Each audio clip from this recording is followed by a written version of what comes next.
Pak Anies, izin memperkenalkan diri, nama saya Kelvin Octariano, saya dari pelajar, saya masih sekolah di SMA Negeri 1 Samarinda.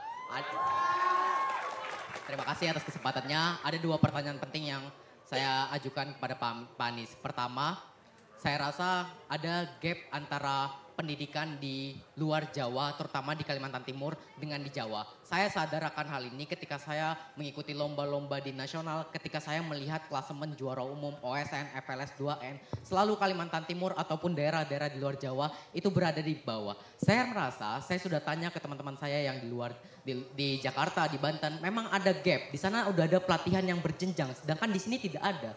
Makanya pertanyaannya, bagaimana kebijakan Pak Anies yang konkret untuk menghilangkan gap ini? Untuk menghilangkan gap pendidikan ini. Kedua juga soal transportasi umum, Pak Anies. Tolong dijelaskan, saya sebagai pelajar saya melihat banyak anak SMP, anak SMA itu banyak yang sudah pakai motor sendiri karena tidak ada transportasi umum yang terjangkau dan juga murah. Transportasi umum di sini itu sangat mahal, Pak Anies. Saya dari rumah saya Sambutan ke tempat sekolah saya 16 km itu harus membayar Gojek. Kalau Gojek itu 40.000. Sedangkan saya kemarin di Jakarta menempuh dari Rawabelong ke Sumur Batu itu cuma 3.500. Maka dari itu tolong Pak Anies dijelaskan. Iya, pakai transportasi umum, pakai Jakliko dan Transjakarta. Maka dari itu tolong dijelaskan agar kecelakaan bagi para pelajar di Samarinda juga berkurang. Siap, oke. Namanya sekali lagi siapa? Kelvin. Kelvin, terima kasih. Kelvin sudah merasakan Jaklinko di Jakarta ya? Sudah, sangat aman Pak. Ya, makasih. Gini, pertama tentang gap pendidikan. Ini problem nyata yang menurut kami bila itu tidak diselesaikan, maka ketimpangan ekonomi akan selalu terjadi. Kenapa? Karena banyak anak-anak dari berbagai daerah dikirim ke Jogja, ke Malang, ke Bandung untuk pendidikan. Betul tidak? Dan saya mengalami, saya sekolah di Jogja, teman SMA saya dari berbagai provinsi di luar Jogja. Kenapa? Karena mereka untuk ingin masuk perguruan tinggi, SMA-nya masuk ke Jogja karena gapnya yang tinggi. Nah, kami nanti akan lakukan pemerataan ini. Berbagai program, misalnya. 1 adalah pertukaran kepala sekolah. Oke? Pertukaran kepala sekolah. Kepala sekolah dari sekolah-sekolah yang baik di Jawa bertukar dengan kepala sekolah yang ada di sini. Oke? Bisa wakilnya, bisa intinya apa? Supaya terjadi perpindahan pengalaman. Begitu ada kepala sekolah baru memimpin di sini, maka guru akan merasakan, oh begini ya sekolah baik itu dipimpinnya. Di sisi lain, kepala sekolah di sini dikirim ke sana untuk belajar bagaimana mengelola sebuah sekolah yang baik. Kunci dari pendidikan adalah, kunci kemajuan, 1 adalah gurunya, 2 kepala sekolahnya. Jadi kepala sekolahnya pertukaran. Yang kedua adalah peningkatan kemampuan gurunya. Dan diseriusi. Diseriusi artinya begini. Di tempat-tempat yang kita pandang perlu ada dorongan peningkatan, kirimkan pelatih, kirimkan program, dan kemudian tingkatkan kompetensi itu. Kami akan lakukan itu di Kalimantan Timur, supaya tidak perlu pergi-pergi nanti jauh. Oke? Terima kasih. Yang ketiga, siapkan fasilitas belajar yang setara. Apa itu artinya? Misalnya begini, fasilitas internet, fasilitas perpustakaan, buku, sehingga ekosistem belajarnya tumbuh dengan baik, gitu ya. Yang kedua, soal transportasi umum. Ini yang hendak dibangun. Jadi kami melihat keluarga-keluarga itu uangnya habis untuk transportasi. Betul ya?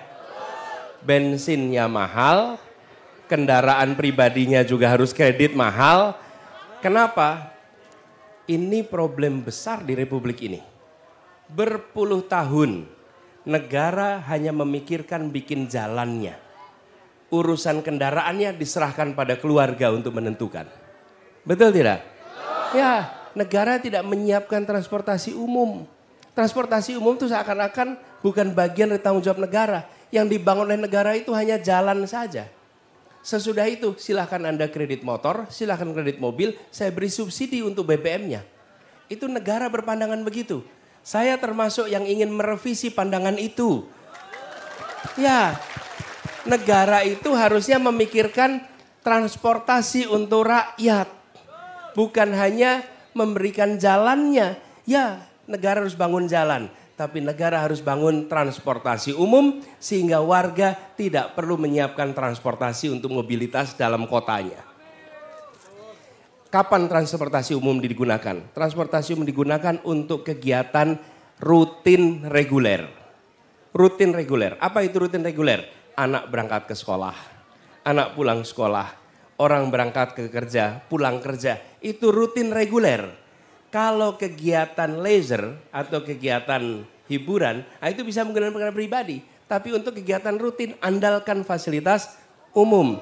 Jadi insya Allah itu yang akan dibangun di Samarinda ini, supaya penduduk Samarinda satu, ya, berkurang pengeluaran untuk transportasi. Yang kedua, yang tidak kalah penting, produktivitas meningkat. Kalau Anda naik kendaraan pribadi, maka sepanjang perjalanan Anda nggak bisa buka alat ini. Dengan Anda naik kendaraan umum, Anda tetap bisa produktif. Yang ketiga, yang tidak kalah penting, teman-teman, ini sering terlupakan. Transportasi umum itu memberikan perasaan kesetaraan. Kesetaraan. Kenapa? Karena di transportasi umum siapa saja duduk di kursi yang sama, berdiri di tempat yang sama, antri yang sama, tiketnya sama. Anda datang ke bandara. Bandara itu nggak setara. Kalau Anda punya business class, Anda menikmati lounge. Kalau Anda tidak punya business class, Anda kelompok reguler. Betul tidak? Transportasi umum tidak ada bisnis, tidak ada ekonomi. Semuanya sama. Antrinya sama, tiketnya sama, duduknya sama, berdirinya sama, haltenya sama. Inilah instrumen pembangun kesetaraan yang mempersatukan. Karena itu kenapa kami bangun transportasi umum di Jakarta? Karena Jakarta itu berkelas-kelas. Berkelas-kelas. Office boy dengan CEO nggak pernah satu kendaraan. Office boy naiknya apa, CEO-nya naiknya apa. Betul tidak? Begitu pakai transportasi umum, mereka ngantri yang sama, berdiri yang sama. Untuk pertama kalinya office boy dan CEO bisa duduk berdampingan. Itulah yang kenapa kita gagas transportasi umum. Transportasi umum bukan hanya untuk memindahkan badan dari satu tempat ke tempat lain. Transportasi umum untuk membuat perasaan persatuan yang ada di sebuah masyarakat. Gitu jawabnya. Ya, makasih. Jelajahi cara baru mendapatkan informasi. Download Metro TV Extend sekarang.